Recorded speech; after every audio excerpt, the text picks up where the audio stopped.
Questions there. Meanwhile, there is some new information this morning about the suicide bomber who killed 7 CIA officers in Afghanistan. CNN is learning that the bomber was a Jordanian double agent who had provided information about high-value targets, including possibly the whereabouts of al-Qaeda's number 2, Ayman al-Zawahiri, the Egyptian doctor.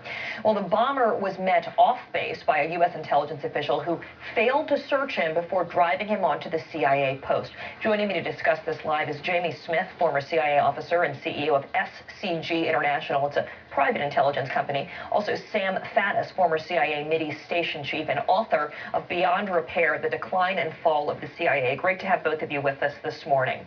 So, Sam, let me start with you. It's believed, as we said, that this bomber, a double agent, was once an active recruiter on an al-Qaeda website and also a recent recruit by the Jordanian intelligence community. Yet clearly he was trusted enough, as we said, to be brought into the inner circle. Why was he allowed, though, on the CIA forward operating base without being searched? Yeah, that's a very good question, and I don't have a good answer for it because there is no reason why he should have been brought on like that. You have procedures and you follow those procedures, and particularly in an environment like this, if you don't, then this is what happens. And Jamie, you've been to this specific forward operating base in Coast Province. Is there a standard operating procedure, as Sam referred to, for handling this type of situation?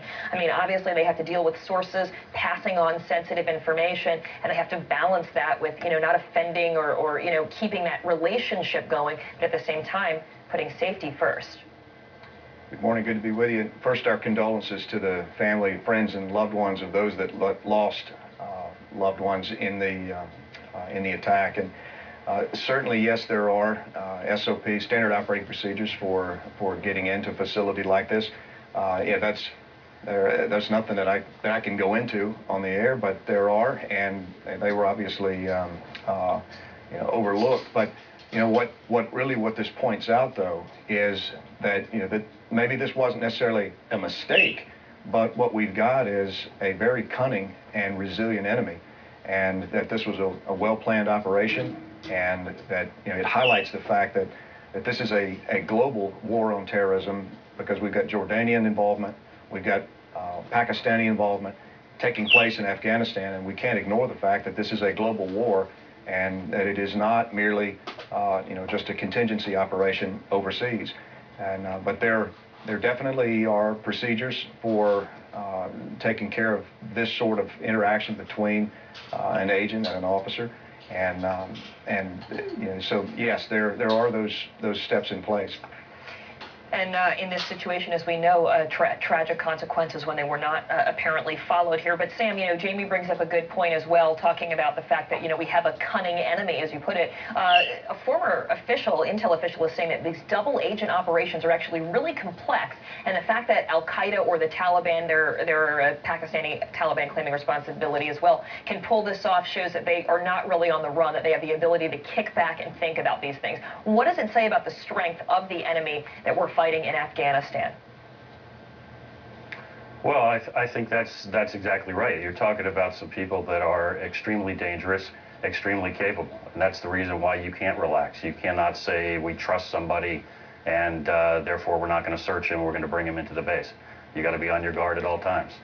Yeah, and Jamie, you sent out your condolences to the families. It's a devastating loss for the families, but it also is a devastating loss for the intelligence operations that were taking place. I mean, what these CIA agents were doing there, and obviously we don't know a lot about it, but they were going after the worst of the worst, and the trickle-down effect is that, our troops over there would be safer. How big of a hit is this for what we're trying to do in Afghanistan? Well, it's a tremendous blow.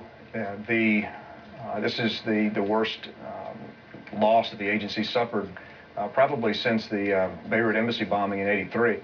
And it's the agency's Pearl Harbor, if you will. And it takes years to develop the expertise to operate in that area, in that environment. You have relationships that have been established, but again, the enemy doesn't need to think that they have won here, because the agency's got a depth of field that will enable them to put officers in the field that can step into the gap here. And it highlights too that there is a the outstanding work that the agency personnel have done and the risk that they willingly take, the men and women that work there, that they willingly take, and they understand these risks, and they put themselves on the front line, on the knife edge of the fight against terrorism, and these are the risks that they accept.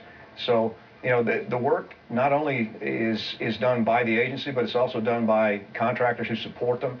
Right. And our allies, the Jordanians, who may have lost someone in this as well. That's right. And Sam, that's the question about the Jordanian situation. And we have a very close relationship that we're learning with Jordanian intelligence. They were brought by the Jordanian intelligence community. How reliable and important is that relationship between the CIA and Jordanians' intelligence? Well, it's extremely important. The Jordanians are extremely close allies, and they're very, very capable people. But, you know, at the end of the day, when you run these kind of operations, you don't put your life in the hands of anybody else. It's a CIA operation, and you have to take responsibility for that security. And certainly a tragic loss, as you both alluded to. Jamie Smith and Sam Faddis, thanks for your input this morning. Good morning. Thank you. The recent thaw and